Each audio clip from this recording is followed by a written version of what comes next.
அண்மை செய்தி. ஒகேனக்கல் காவிரி ஆற்றில் நீர்வரத்து 9,500 கன அடியாக அதிகரித்திருக்கிறது. உடனுக்குடன் செய்திகள் பார்த்துக் கொண்டிருக்கிறோம். ஒகேனக்கல் காவிரி ஆற்றில் நீர்வரத்து தற்போது அதிகரித்திருக்கிறது. நேற்று மாலை நிலவரப்படி 6,500 கன அடியாக வந்து கொண்டிருந்த நிலையில் தற்போது அதிகரித்திருப்பதாக ஒரு தகவல் வெளியாக இருக்கிறது. உடனுக்குடன் செய்திகள் பார்த்துக் கொண்டிருக்கிறோம். கர்நாடகாவில் நேற்றைய முன்தினம் 10,000 கன அடி நீர் திறக்கப்பட்டிருந்த நிலையில் தற்போது 9,500 கன அடி நீர் வந்து கொண்டிருக்கிறது. ஒகேனக்கல் காவிரி ஆற்றில் நீர் அதிகரித்திருக்கிறது. நாம் உடனுக்குடன் செய்திகள் பார்த்துக் கொண்டிருக்கிறோம். ஒகேனக்கல் காவிரி ஆற்றில் நீர்வரத்து 9,500 கன அடியாக தற்போது அதிகரித்திருக்கிறது. அதே சமயம் நேற்று மாலை நிலவரப்படி 6,500 கன அடியாக வந்து கொண்டிருந்த நிலையில் தற்போது அதிகரித்திருப்பதாக தகவல் ஒன்று வெளியாக இருக்கிறது.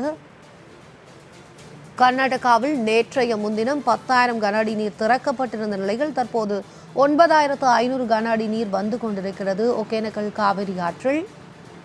இது குறித்தான முழு விவரங்களை பதிவு செய்வதற்காக எமது செய்தியாளர் இஃபான் லைனில் இருக்கிறார். வணக்கம் இஃபான், விவரங்களை பதிவு பண்ணுங்க. வணக்கம்.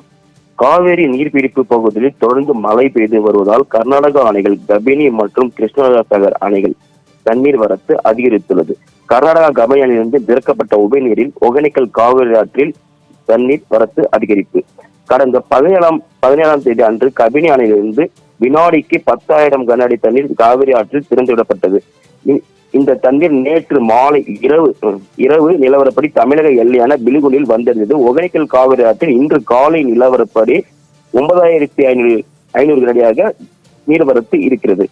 இதனிடையே நேற்று முன்தினம் பிற்பகல் முதல் கபினி அணையிலிருந்து வினாடிக்கு 25,000 கன அடி தண்ணீர் திறக்கப்பட்டுள்ளதால் இதனை அடுத்து ஒகேனக்கல் காவிரி ஆற்றில் தண்ணீர் வரத்து மேலும் அதிகரிக்கக்கூடும் என்று எதிர்பார்க்கப்படுகிறது. நீர்வரத்து அதிகரித்தால் குளிப்பதற்கும் படகு சவாரி செய்வதற்கும் மாவட்ட நிர்வாகம் தடை விதிக்கும் என எதிர்பார்க்கப்படுகிறது. பிரியங்கா, தங்களுடைய விவரங்களுக்கு நன்றி.